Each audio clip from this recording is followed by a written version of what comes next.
Welcome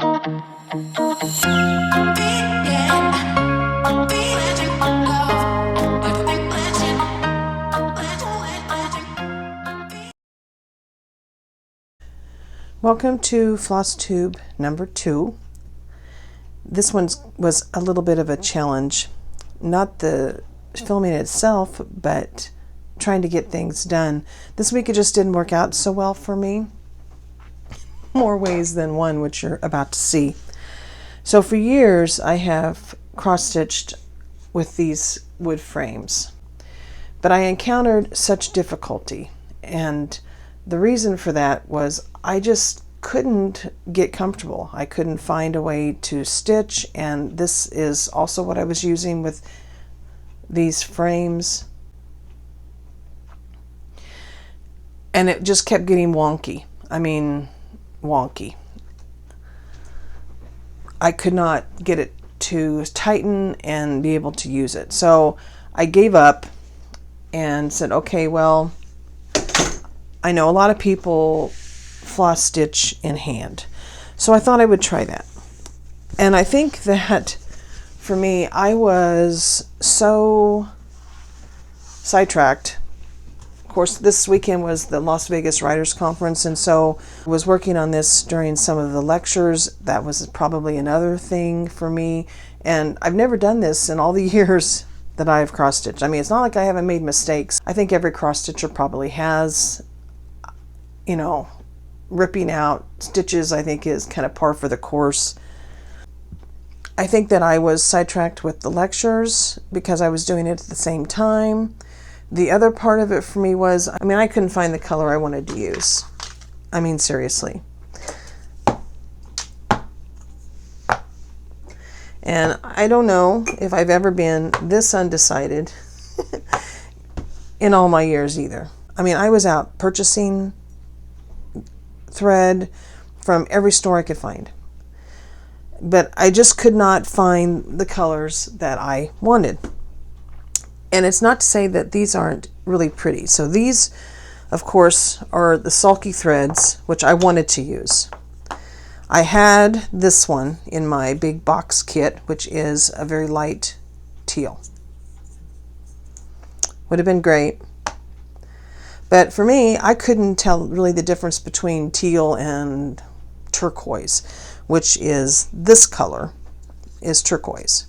To me, they look the same, but on the color spectrum, they're not really. Anyway, so I kind of rule, even though this worked really well with these three, my niece loves teal and sometimes light blue, but mostly teal. And I thought, well, if she likes teal and light blue, I mean, the chances are her wanting a really dark teal. I don't know. I kind of just felt weird about it. I don't know, just me. Anyway, so I purchased this one, which I don't know if you can get a really good picture of it. I don't know. You get it up close. Maybe you can see it with the light. But anyway, this is called Truly Teal, which is pretty. This one is Peacock Bloom, which, you know, is also very pretty, especially with the turquoise. I mean, both of these would have looked really great with the turquoise. I actually used this turquoise on that cat sampler, which I showed you, but I used a different variegated, not one of these. But I ordered these special because I wanted to see how everything worked. Nope. So then I pulled these two out because I thought, okay, well, I'm not finding a teal. I'm going to look for some blues. And yeah, that's great if I decided on the light blue, which at the time I hadn't decided on the light blue. I was still on a quest for teal. So I went to 3 stores, didn't find anything at Hobby Lobby, which I don't like going to Hobby Lobby, but I went to Michael's and I went to Joann's and finally just found, well, I guess what the truth is, I looked online and I looked for teal DMC embroidery floss because I thought, okay, well, there is a color to start with. So this color, which is the 3849, is a really pretty color of teal. I mean, I just love this color. The next color up was this one, 3848, and then this one, which is 3847. Really pretty colors, right? Okay, I was happy with that. I could live with this one or this one. This one was getting a little too dark, but I thought, you know, I wanted it for, I don't know, posterity's sake, I guess. I don't know. Maybe because I just buy thread, like it's going out of style. So then my next step was finding a variegated thread that I thought might match. No, didn't happen at all, anywhere, any store, nowhere. I mean, running completely out of options for teal. So I was pretty disappointed with that because I really wanted to use this one. But anyway, so I went to Joann's. I got these at Michael's. At Joann's, I thought, okay, well, I'm going to find a variegated that I can live with. And then just kind of go down the line and see if I could match. No teal that I could live with. Everything was really dark. Kind of like, you know, these colors, which, you know, are pretty, but this really dark color, I just didn't want to use. I wanted to keep it light. And so this one I found, which are blues. There's some greens in here, you can see. But I thought this was really pretty. And this is 4030 DMC. And I bought 3 of each because I thought, okay, well, when I get home in the light, because, you know, I went to, like I said, Joann's, and the lighting right above the stitching floss area was nil. I mean, I kept having to walk out, go down 2 aisles, and stand directly underneath the light to see if I could see better. And like I said, you know, some of it's probably my eyesight with cataracts as I'm getting older, but the other part of it is just I couldn't see. The lighting was bad. But I found 2 colors that I thought were potentially a close match. And I think probably either one might have worked, but when I got it home and really put it under a good light to take a look at it, I decided that this really light blue, which is the one I really wanted to use, which is 598, was just a little bit too light, I thought, for the fabric. Maybe not, you know, now that, you know, you're looking at it like this, you would have seen it really well, but I didn't think you would see it quite as well once it's stitched up as this little bit darker shade, which I thought under the light matched this variegated much better. I'm going to stitch it up and just see the colors and see what I think after, you know, all of this, right?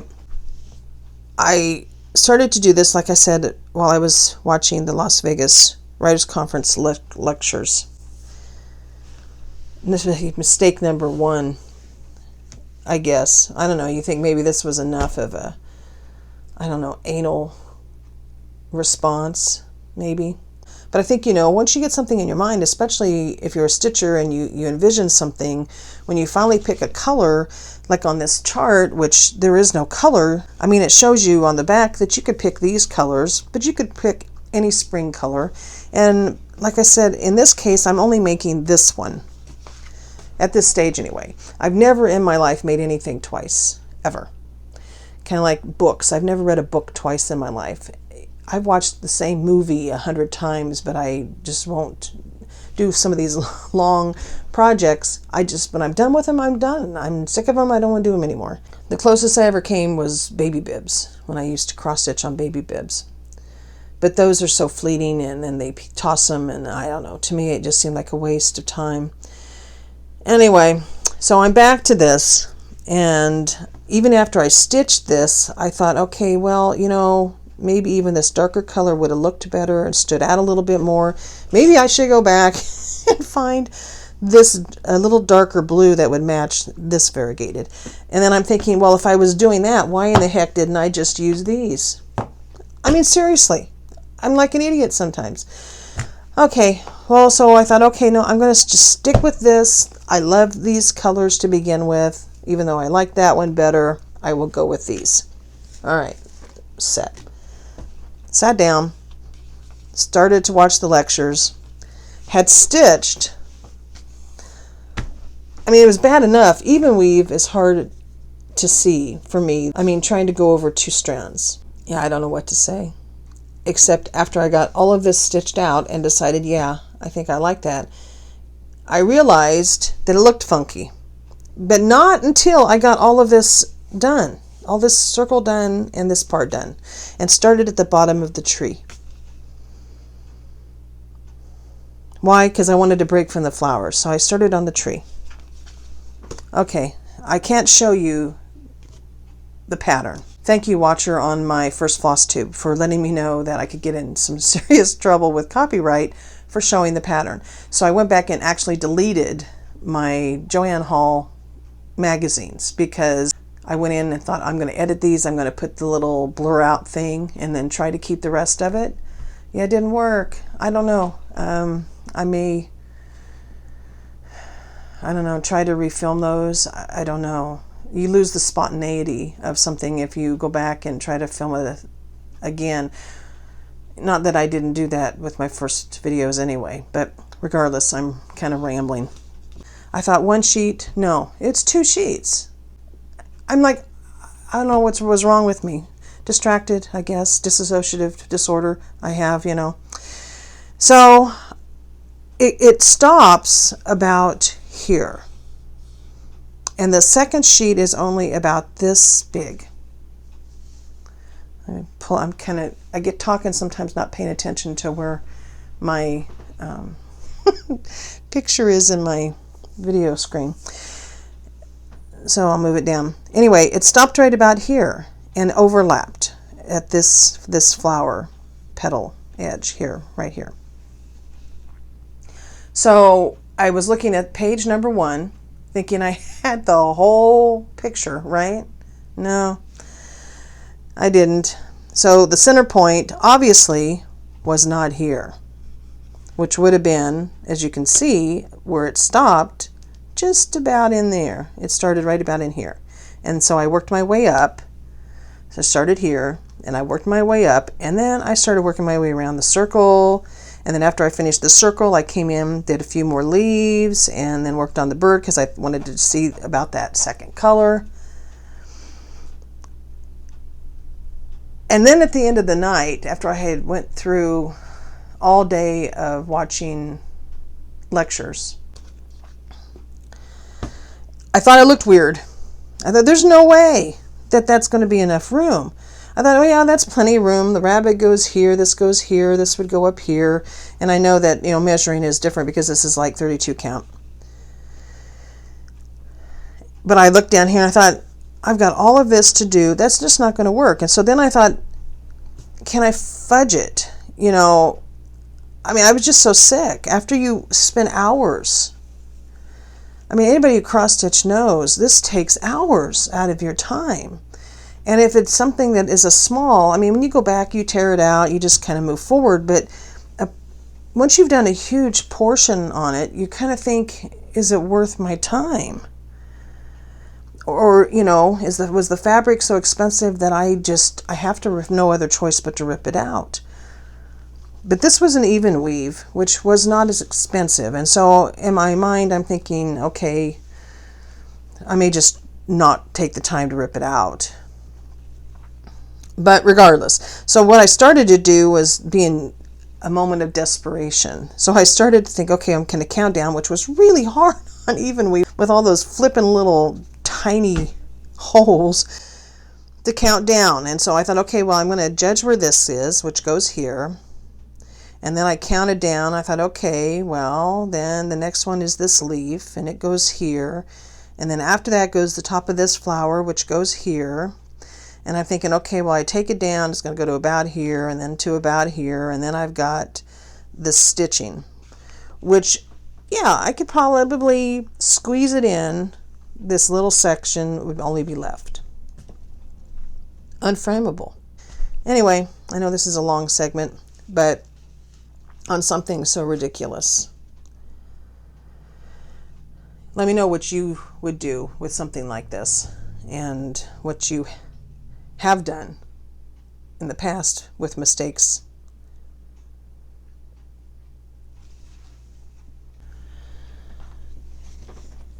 despite the problems with the rabbit cross stitch sampler, wasn't the first issue I encountered. Finding a square fabric that was big enough to do the sleigh ride stitch along. I really wanted to film my second floss tube and show this huge amount of progress, but between the contractors and all of the noise banging, which I was having trouble filming a solid piece to get these 4 cards done, that I encountered an issue with every fabric.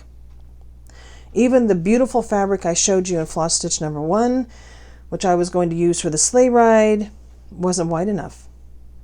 Plenty long, so when the piece came, it was like, like long but narrow. And I needed to have these squares, which, I'm smart enough to know that, obviously, but yeah. So I finally found this, which is an even weave.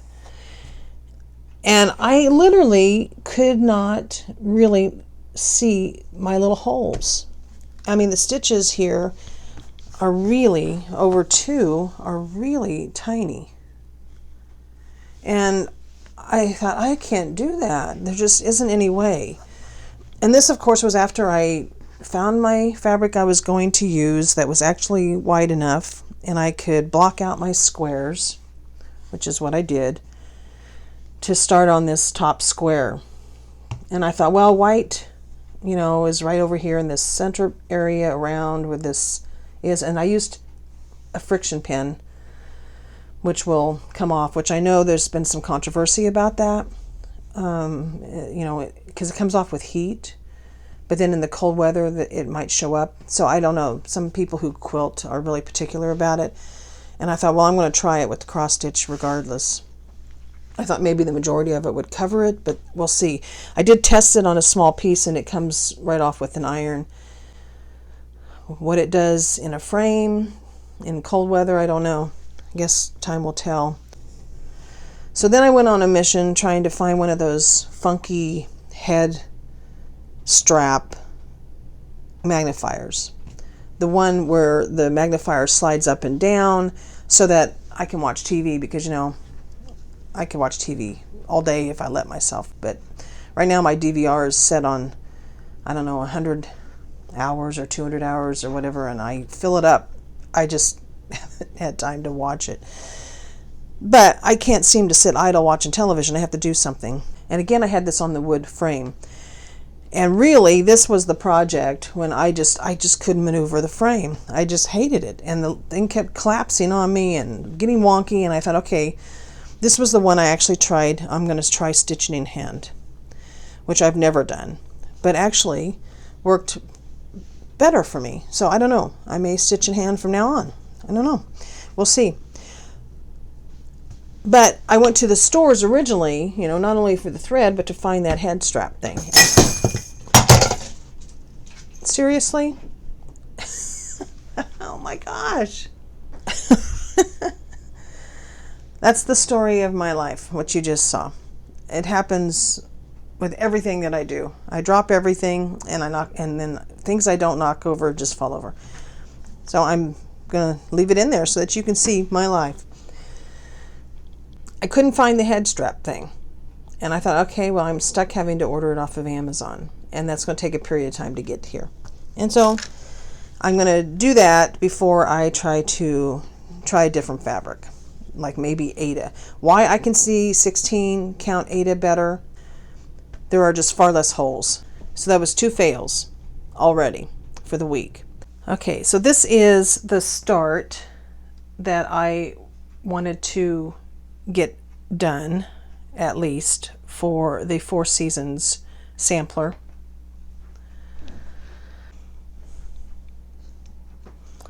And so I found the center point, which was about in here, and I just did the first 2 green stitches to get me centered, and then I counted over and began on her.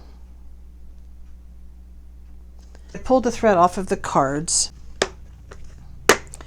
and started to wind them around the bobbins, and I went ahead and did all of the ones that were on the cards themselves. And then the rest were like this. They were just hanks, is what they called them. And I got to thinking as I was winding the thread onto the paper bobbins that they really felt very thin, I guess is the word that I want to say. Thinner than the DMC? Yeah, I think so. They didn't feel as thick anyway. And I thought, okay, well, I'm better try it first because I wanted to see how it covered. If it's really thin and it doesn't cover very nice,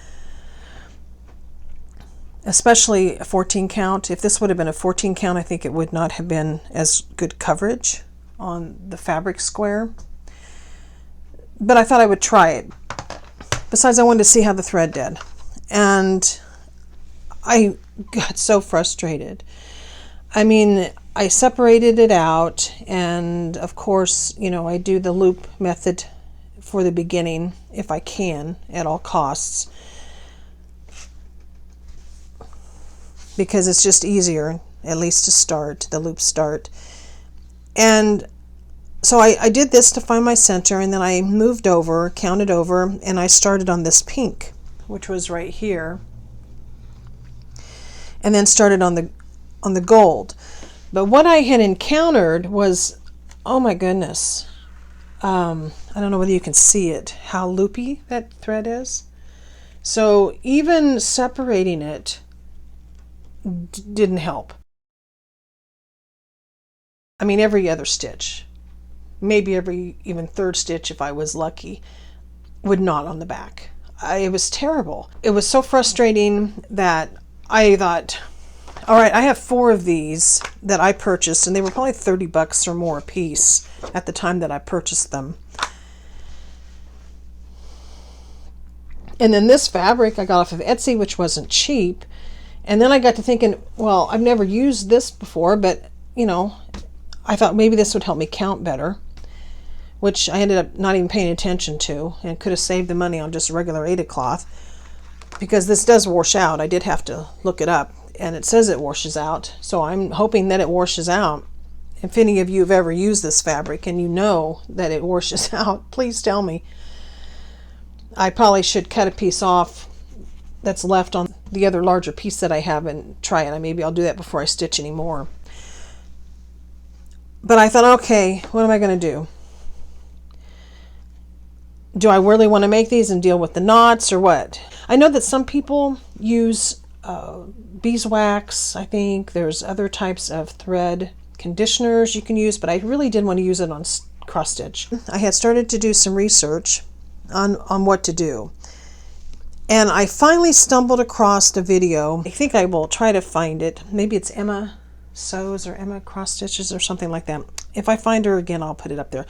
But she said that after you separate your strands, wet them, like with water. Just get them wet. And I thought, okay, well, I'm going to try that. And then I'm thinking, oh man, that's just a lot of thread, a lot of wetting. You know, how bad do I want to do that? But I think I'm going to do it regardless, because I really wanted to do these 4 seasons, and I'm not going to waste this thread if I can help it. So I wet them down. Not this one, obviously, because I wanted you to see just how bad that was. So this gold, then, I started to wet down each strand. I mean, really wet. I had to get it really wet to get rid of the twisty and the wrinkle in there. Perfect. It worked perfect. I did all of this gold. Well, all of this side, and then, you know, I did this, and then I did a little bit of the gold, and when I got so frustrated. But I did all of this and all of the rest of this, not one tangle in the back. Not one. That thread laid so straight and perfect, really. I've never experienced that before. Even on the DMC, which tends to not tangle as bad, sometimes you still get tangles, but this was beautiful. It was beautiful stitching. It was fluid. Everything came out looking great. So if you're having trouble with tangles, my suggestion is, especially if they come on hanks and they're really, really thin thread, wet them down. So this was the one project, at least so far, that I started, almost had a fail on it, even after it took all this time to card some of this up.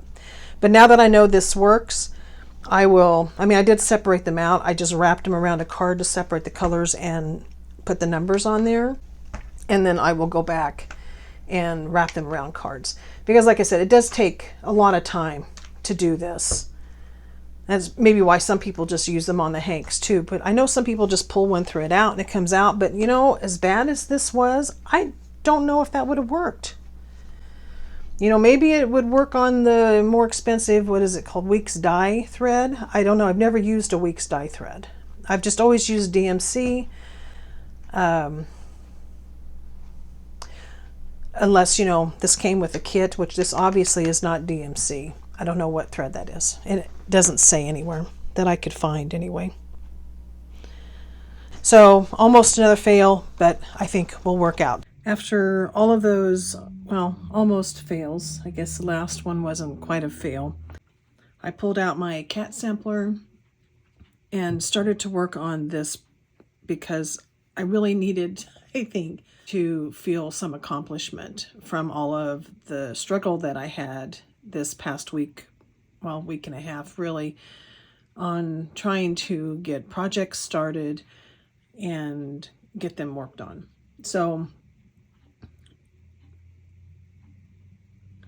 I guess sometimes, you know, we just need to have a little bit of a feeling of accomplishment of something. And I just needed to be able to get some stitches in on a project so that I could feel I had at least some kind of progress.